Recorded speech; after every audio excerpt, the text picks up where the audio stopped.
তুমি ওদের টাকা আটকে রাখতে পারো না। আর কি বললা সামনে ঈদ না? কখন কোথায় টাকা পয়সা লেগে যায়। তোমার কাছে কি কম টাকা আছে? হ্যাঁ? এবং তুমি আমার কাছেও বলতে পারতে। ওরা গরিব মানুষ।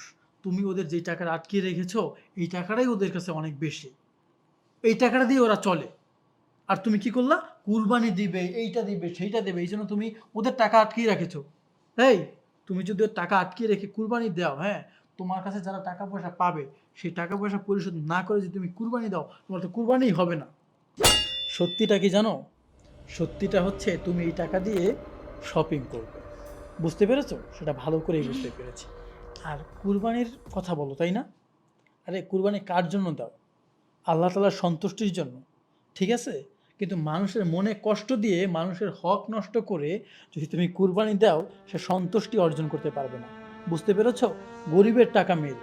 আমি তো শুনেছি, ও তোমাকে বারবার বলছিল যে এই টাকাটাই ওর সবকিছু।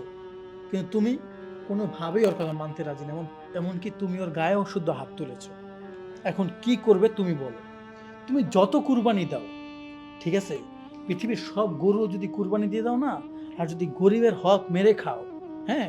এরকম পাওনাদার যে তোমার দিনের পর দিন, মাসের পর মাস পরিশ্রম করেছে, তোমার বাসায় কাজ করেছে, তাদের বেতন আটকিয়ে রাখছো কুরবানির জন্য, তাই না? জীবনেও এই কুরবানি কাজে আসবে না।